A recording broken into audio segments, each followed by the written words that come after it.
morning students. In today's class we will start from question number 3 up to question number 2 we have completed और शायद आपने revise भी किया होंगे. Revise नहीं किया तो रिवाइज जरूर कर लेना, नहीं तो इस चैप्टर में आपको बेटा प्रॉब्लम आने वाली है. कहने क्वाड्रिलेटरल एबीसीडी से पैरेललोग्राम. आपको उन्होंने बोला कोई क्वाड्रिलेटरल है आपके पास एबीसीडी, ये क्या आपके पास क्वाड्रिलेटरल है.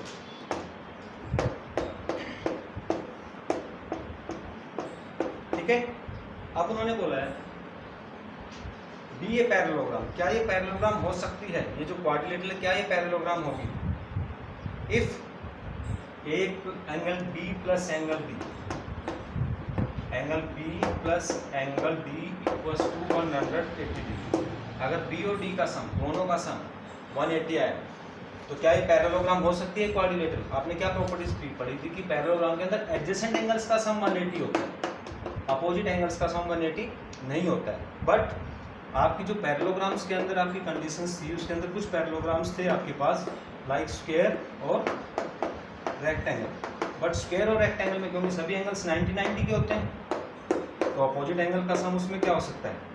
180 आता है. ठीक है. तो इस केस में आपके पास ये क्या है? मे बी लिखेंगे आप, कैन बी. पॉसिबल पक्का नहीं होता कि होगा ही होगा, सो आप लिखेंगे मे बी. तो आप लिखेंगे quadrilateral may be a parallelogram if कौन कौन सी होंगी? इफ मतलब होंगी कब होंगी? अगर स्क्वायर या रेक्टेंगल होगा तो ही होंगी, अदरवाइज वो जो गिवन क्वाड्रिलेटरल वो आपकी पैरेललोग्राम नहीं होगी. ठीक है. सेकंड कंडीशन में बोल रहा है आपसे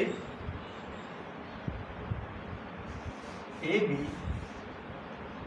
कंडीशन दे रखी है आपको A B equal to D C.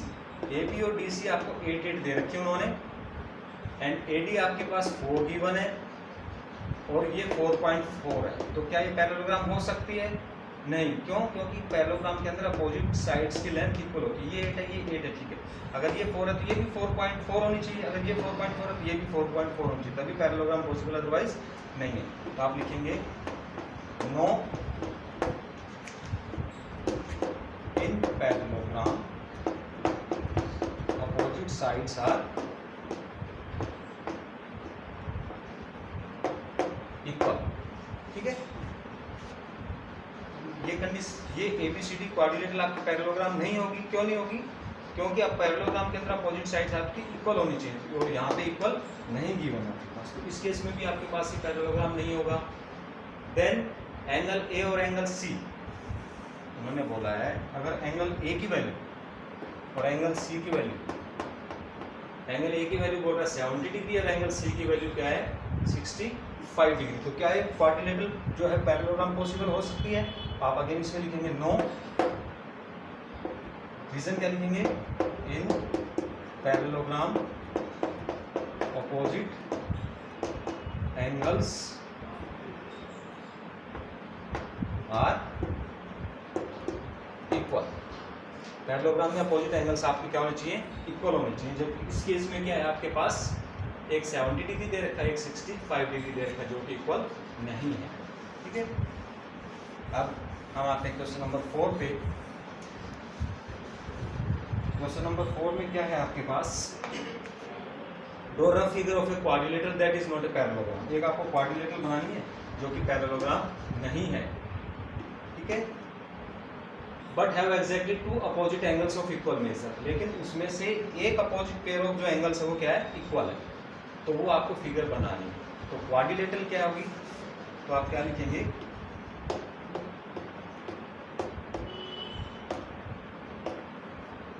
Quadrilateral is kite. ये जो क्वाड्रिलेटरल है कैसी होगी? काइट होगी, क्योंकि काइट की यही प्रॉपर्टीज होती है कि दो एडजेसेंट साइड्स क्या होती हैं उसकी? इक्वल होती हैं, और एक अपोजिट पेयर क्या होता है उसमें? P Q R S. ठीक है. 2 अपोजिट एंगल्स आर इक्वल. तो इसमें कौन कौन से एंगल इक्वल होते हैं काइट के अंदर? Opposite angle. एक पेयर अपोजिट एंगल्स का इक्वल होता है. इसमें कौन कौन से एंगल है? Angle Q equals to angle S. ठीक है, तो ये आपको फिगर बनानी है, इसमें दोनों साइड इक्वल शो करनी है आपको, और ये इक्वल शो करनी है। ठीक है, तो that is question number 4। Quadrilateral है, बट क्वाड्रिलेटरल कैसे होनी चाहिए कि एक अपोजिट पेयर ऑफ एंगल्स आपका इक्वल होना चाहिए। ये इक्वल हो गया और ये भी इक्वल हो जाता तो फिर पैरेललोग्राम हो जाता, बट इसमें ये एंगल इक्वल नहीं है, ये और ये एंगल आपको इक्वल, कोई भी एक अपोजिट पेयर जो एडजेसेंट साइड्स क्या होती है राइट में इक्वल होती है, और जो एंगल होता है एक पेयर वो आपका इक्वल होता है इसमें। ठीक है, प्रॉपर्टीज आपने फर्स्ट इस एक्सरसाइज से पहले जो लेक्चर था आपका उसमें आपने प्रॉपर्टीज बताई, तो उसमें आपको ये चीज़ एक्सप्लेन की। ठीक है, अब है क्वेश्चन नंबर 5। क्वेश्चन नंबर 5 में आपको गिवन है the measure of two adjacent angles of a parallelogram are in the ratio 3:2, find the measure of each of the angles of the parallelogram. ठीक है, तो क्वेश्चन नंबर 5 हम यहाँ लिखते हैं। क्वेश्चन नंबर 5 में आपने एक पैरेललोग्राम बना देना है, कोई भी पैरेललोग्राम बना दीजिए आप, उसमें फिगर में कोई भी पैरेललोग्राम बना दीजिए। मान लीजिए मैंने ये पैरेललोग्राम बना दिया, इसकी मैं नेमिंग कर दी PQRS, तो आप क्या लिखेंगे PQRS इज ए पैरेललोग्राम। ठीक है, let PQRS is a parallelogram. अब उन्होंने आपको दो एडजेसेंट एंगल्स का रेशियो दे रखा है। लेट एडजेसेंट एंगल्स जो गिवन है are angle P and angle Q। ठीक है, सो एंगल P और एंगल Q दे रखा है। Let adjacent angles given are angle P और एंगल Q, इनको रेशियो दे रखा, तो आप करेंगे let angle P equals to क्या ले लेंगे आप 3x and angle Q equals to क्या ले लिया आपने 2x। कोई भी दो एडजेसेंट एंगल्स का रेशियो गिवन है 3:2। मान लीजिए आप ये एडजेसेंट एंगल ले लीजिए, ये ले लीजिए, ये कोई भी आप दो एंगल ले सकते हैं जो कि एडजेसेंट है, उनका रेशियो आपको 3:2 दे रखा है। आपको बाकी एंगल्स आपको सारे इसके निकालने हैं। ठीक है, तो हमने इस क्वेश्चन में PQRS को पैरेललोग्राम सपोज कर लिया, और जो एडजेसेंट एंगल्स दे रखे हैं, जो रेशियो दे रखा है, वो हमने P और Q ले लिया। तो लेट एंगल P कितना होगा 3x, एंगल Q कितना होगा आपके पास 2x। अब रिमेनिंग एंगल्स आपको निकालने हैं। ठीक है, अब एडजेसेंट एंगल्स का सम पैरेललोग्राम में क्या बताया था, आप लिखेंगे angle P plus angle Q equals to 180 degree. Reason क्या लिखेंगे, sum of adjacent angles of parallelogram क्या होता है, इस सप्लीमेंट होता है, यानी 180 होता है। तो एंगल P को कितना लिया था आपने 3x, Q को कितना लिया था आपने 2x, इक्वल्स टू कितना हो गया आपका 180 degree. So 5x equals to कितना हो गया 180 degree.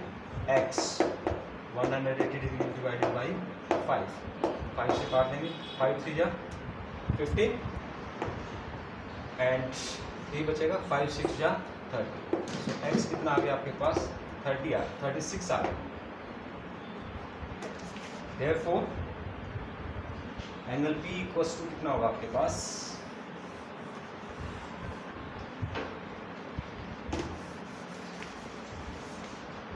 So angle P equals to कितना था आपका 3x इक्वल्स टू क्या है 3 × 36, 6 3 जा 18, विच इज 9 और 10, 108 डिग्री। जो एंगल P आया वही कितना आएगा angle R, angle R equals to angle P equals to 108 degree हो गया। Reason opposite angles of parallelogram. ठीक है, अब एंगल P और एंगल R मालूम होगा, ऐसे अब एंगल Q निकालेंगे।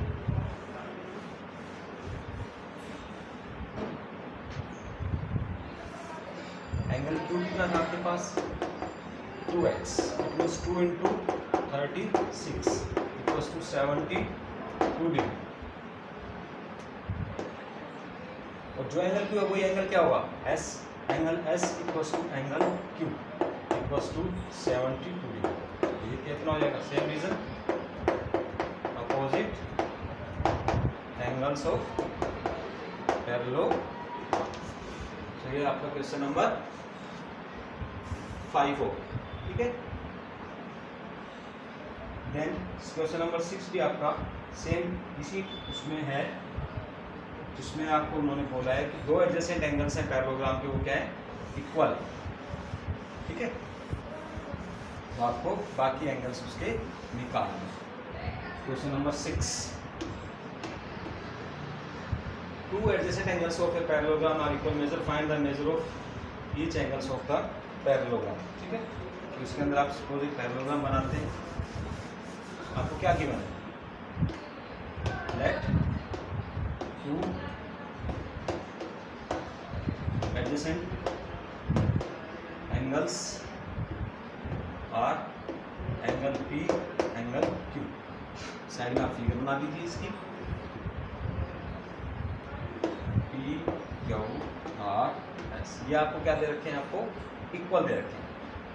से angle P equals to angle Q equals to X बोला हुआ उन्होंने। दोनों एंगल क्या है, इक्वल, और आपने दोनों एंगल क्या ले लिया, X ले लिया। मान लो इसको X ले रहे हैं तो ये भी कितना हो जाएगा आपका X। आप same now angle P plus angle Q equals to 180 degree. Angle P आपका X है, एंगल Q आपका X है, equals to 180 degree. So twice of X equals to 180 degree.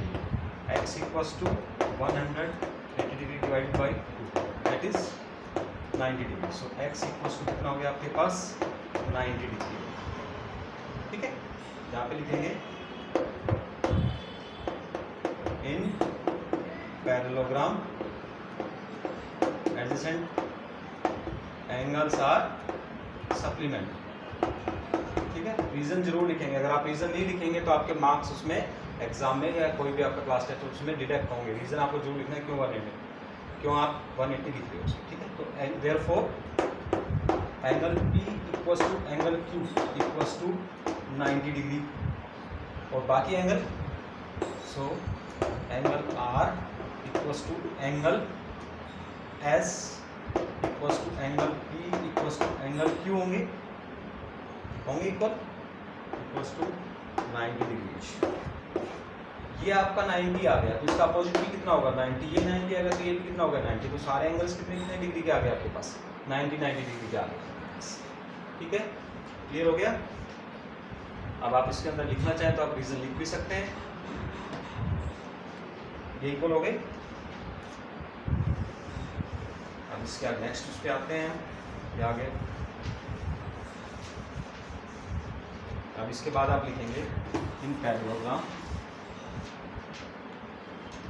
as we know that in parallelogram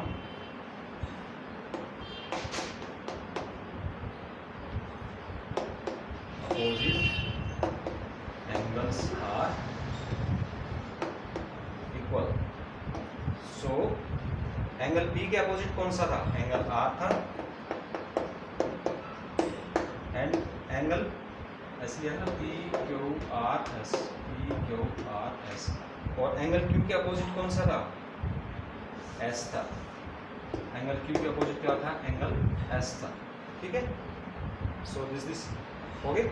ये angle P आपका 90 आया था, आपका Q भी 90 आया था, तो P किसके इक्वल है, R के इक्वल है, और Q किसके इक्वल है, S के इक्वल है। तो सारे एंगल्स क्या क्या हो गए आपके पास, सभी 90 डिग्री के हो गए। अगर आपसे इसमें पूछ लिया जाए कि ये जो पैरेललोग्राम है ये किस टाइप का पैरेललोग्राम है या कौन सा स्पेसिफिक पैरेललोग्राम है, तो सारे एंगल 90 डिग्री के किसके अंदर आते हैं आपके पास, स्क्वायर के अंदर आते हैं और रेक्टेंगल के अंदर आते हैं। सो आप बता सकते हैं कि गिवन पैरेललोग्राम में बी स्क्वायर और ए रेक्टेंगल, इस कंडीशन के अकॉर्डिंग, ठीक है। सो आज की क्लास यहीं वाइंड करते हैं, क्योंकि आगे के दो क्वेश्चन जो हैं वही सेम थोड़े से जो आपने सेकंड क्वेश्चन किया था उसी टाइप के हैं, ठीक है। तो आप उनको ट्राई करना, नहीं होते हैं तो आपकी नेक्स्ट क्लास में हम उनको एक्सप्लेन करेंगे सभी क्वेश्चंस को। और नेक्स्ट क्लास में आई होप कि आपकी ये जो एक्सरसाइज है next class in the sense जो भी आपके आएगा उसमें ट्राई करेंगे करने के लिए। 7th क्वेश्चन में देखिए, आपको मैं थोड़ा एक्सप्लेन कर देता हूँ, आप ट्राई करना। जो वैल्यू ऑफ x है वाई जेड 40। इस टाइप का आपने क्वेश्चन नंबर 2 का जो लास्ट पार्ट था आपका, फिफ्थ पार्ट किया था आपने क्वेश्चन नंबर 2 का फिफ्थ पार्ट, उसी टाइप से था। उसमें 112 इंटीरियर दे रखा था, इसमें आपको 70 डिग्री दे रखा है एक्सटीरियर, ये 70 डिग्री दे रखा आपको। तो पहले आप इंटीरियर निकाल सकते हैं लीनियर पेयर से, ठीक है, 110 डिग्री का। और उसके बाद जो आपने क्वेश्चन नंबर 2 में फिफ्थ पार्ट किया था, सेम उसी टाइप से आपको इसको करना है, ठीक है। इस क्वेश्चन नंबर 7 को आप ट्राई करना करने के लिए, आपको नेक्स्ट क्लास में हम इसको एक्सप्लेन करेंगे। क्वेश्चन नंबर 2 जो था उसका जो फिफ्थ पार्ट था सेम उसी टाइप से ही है। उसके अंदर आपको अंदर का एंगल दे रखा था, इस टाइप से था आपका, ये वाला एंगल दिया हुआ था, उसके अंदर ये वाला एंगल दे रखा था, ये जेड था आपका, ये वाई था आपका, ये आई थिंक 40 और ये आपका एक्स निकाला, ठीक है। इसके अंदर भी सेम ऐसे ही है, इसी टाइप से दे रखा है आपको, बस ये बाहर का एंगल दे रखा है, ये 70 डिग्री दे रखा है। तो लीनियर पेयर से आप अंदर का एंगल निकालेंगे 110 डिग्री का। उसके बाद ये वाई और ये जेड अल्टरनेट बनेंगे आपके, ये 40 डिग्री दे रखा है, ये आपका एक्स दे रखा है, ठीक है। तो जो 110 होता है एक्स होगा, क्योंकि अपोजिट एंगल्स ऑफ पैरेललोग्राम आपके इक्वल होते हैं। ये 110 आ गया आपके पास। उसके बाद आप angle sum property of triangle use करेंगे, इसके अंदर वाई निकलेगा, वाई निकलने के बाद आपका जेड निकलेगा, क्योंकि वाई और जेड के आपके अल्टरनेट एंगल्स हैं। तो सेम तो वैसे ही है क्वेश्चन नंबर 2 का जो फिफ्थ पार्ट किया था, ठीक है। आप इसको ट्राई करना, और आपको अगर नहीं होता है तो नेक्स्ट क्लास में इस क्वेश्चन को डिटेल में एक्सप्लेन करेंगे। Okay, thank you.